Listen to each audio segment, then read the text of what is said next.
Hello everyone and welcome to Hot Friday. Now this week's topic is going along line with National Poison Awareness Week. Absolutely. And I brought Jamie Meredith in with me again, who's our public educator. And behind us, we have lots of colors, Jamie, lots of colors. Absolutely. And this is the problem in a lot of cases. So when we start talking about poisons, we can talk about medications, we can talk about home chemicals, we can talk about carbon monoxide poisoning. When we start thinking about what's around us, what's in our cabinets, what's in our garages, it can get a little scary sometimes. So we have to be really responsible. So talk to us a little bit about what kind of situations can happen here with poisons. Absolutely. When we look at poison awareness, poison control, and whatever you want to state it to be, when we look at everything that we have behind us, a lot of times what we start out with, most people think of poison oftentimes as medication. That someone may have taken a medication or too much of a medication that they shouldn't have, or a child has gotten a hold of a medication. What we look at medication-wise is that, let's say that we have a pill bottle and it has someone else's name on it. We want to make sure that your name is on the pill bottle and you are taking them according to how they are prescribed to you. So, like, there's times that I probably could have went to the cabinet and taken something for an ailment because maybe my wife knew that I had, or she had the same ailment. It's probably not a good idea is what you're saying. It's not. Because your body type may be different than your wife's, and we mix those, then we oftentimes get a poison situation where you end up in the emergency room or an ambulance needs to be called for you. Good point. I had a child today while teaching, and he asked me, could he use someone else's inhaler? He said, if I'm out, can I use theirs? I said, well, no, because it may be two different medications. So, you know, those are oftentimes exactly what you're saying. Those are great situations that we talk about. When we also talk medication, these are things that look very much alike. These are scary.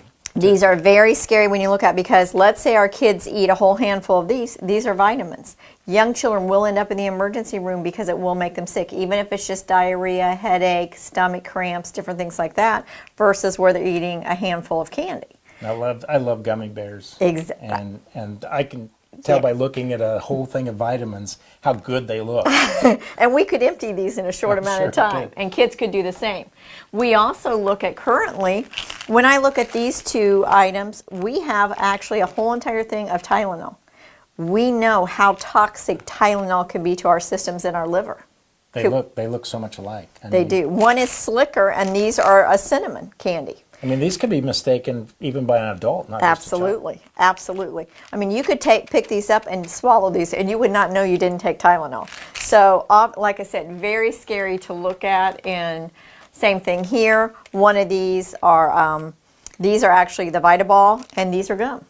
What child isn't going to say, I'll have two of those? Right. I mean, just looking at them, I would have two of them, not knowing what they were. So. Exactly. And I want the grape ones always, so that's going to be my favorite.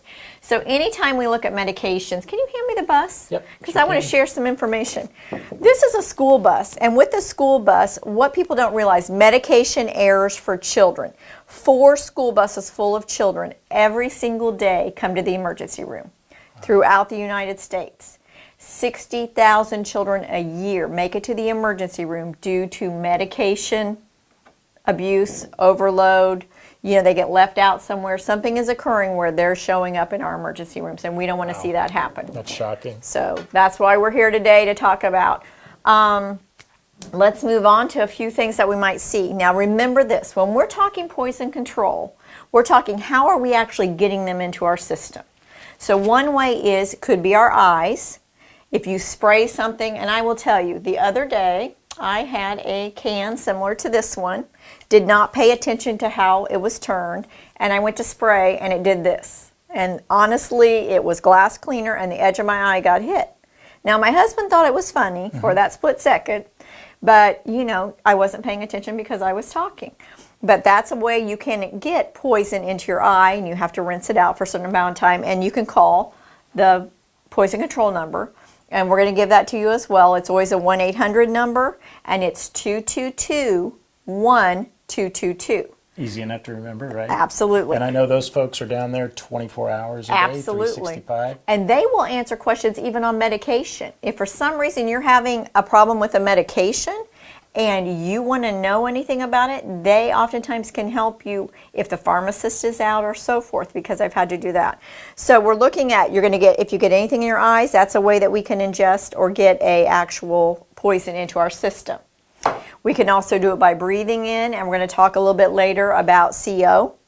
And by breathing something in, or fumes from a cleaner as well, we see that. Anything that we can ingest, or like a medication we take through our mouth area, and also anything that we may get on our skin.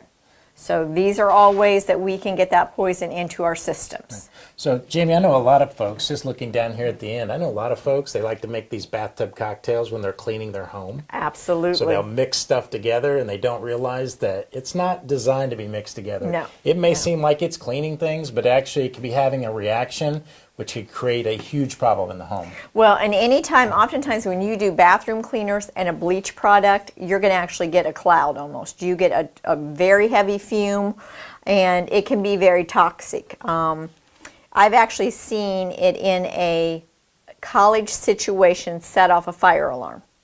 So cleaning crew combined bleach and a toilet bowl cleaner, and it caused such a haze to occur that it set off the alarm. So absolutely, do not mix your own things together. Make sure you're reading what it can be mixed with, because a lot of things cannot be mixed with a bleach product.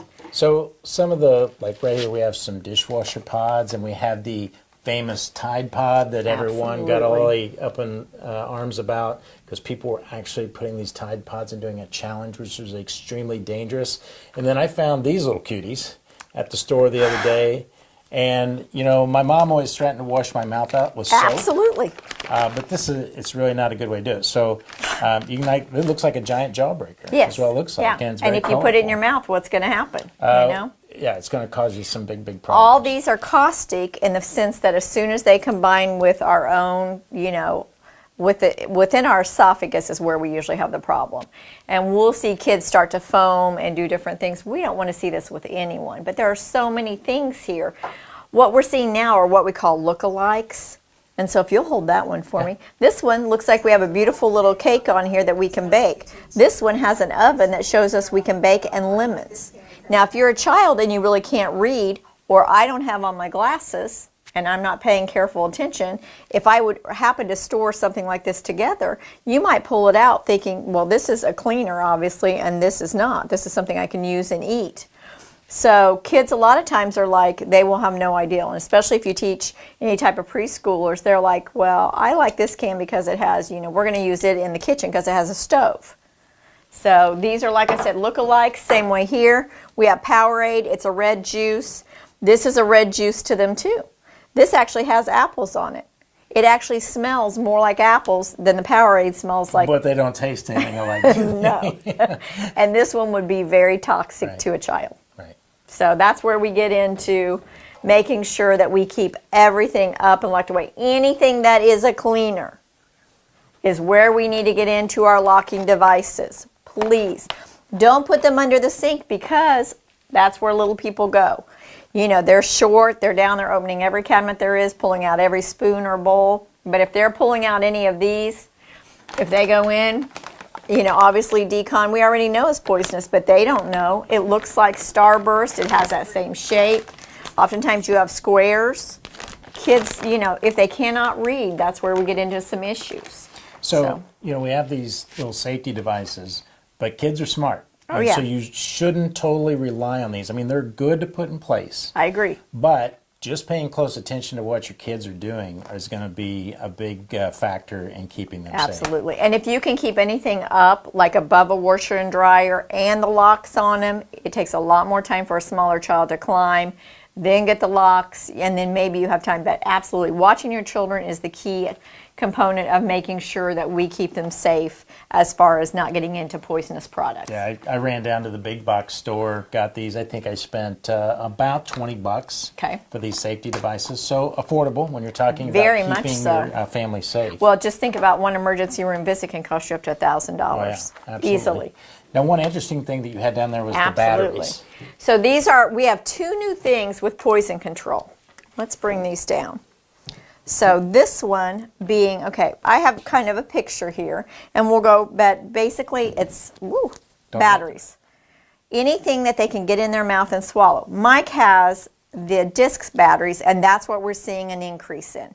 The kids are swallowing them. If you have a hearing aid battery, they're really tiny. So if your kids are staying with grandparents, make sure that they know they need to wrap that battery in something before they dispose of it. If the kids find it for some reason, it's just like a coin, kids put it in their mouth, they suck on it, you know, for some reason they think it's fun for a moment, and then if they swallow it, once again, it's getting stuck, or it's beginning to, some of these have lithium, some of them have different chemicals, the battery acid. We have kids that swallow triple and double A batteries. So, you know, these are absolutely on our poison list at this time. Same way with tobacco products. Oh, yes. Let me get the Okay. tobacco products here for you. Thank you. And, Okay, when we talk about a vape pen of any type, okay, we are talking that it's the pod that we run into a problem with. The pod has enough nicotine to kill your animal and your child. these are extremely popular right now. Yes. You can't go anywhere, especially with younger kids, where people are vaping all the And time. people are throwing them out in the parks, on the street, out their car windows. So your animals as well as your children are something that we want to pay attention to here. I just saw one when I walked in the building a little bit ago. There was one laying out on the thing. I picked it up to throw it away. But even if they've smoked it down, there's still enough residue in there to at least make them sick. Right. Okay? And that's what we want to. Obviously, cigarettes, same way. Any tobacco product that has nicotine makes a small amount with a child can really be harmful. Chewing tobacco, usually some of these are flavored. And the kids will get a hold of them and think, oh, I see my dad do it, I'm going to do it too. So hopefully they don't ever ingest enough to harm them, but it is enough to make them sick. So that's what we want to avoid. One of the poisons that people don't think about when we reach over here and grab the carbon monoxide meter, it's a poison, and it's something we can't taste, it's something we can't smell, and if we don't know what's in our home, especially if we have gas appliances, it's something that could take the life of our whole family. And so it's important to install these at a minimum on every level of your home, if not in every space that you sleep in at least. So another poison that people don't think about. And you know what, a lot of times when I go home to home, I'll ask someone, do you have a gas-powered device? They'll say, nope, I don't. And then I say, is your water heater? Oh, well, yeah.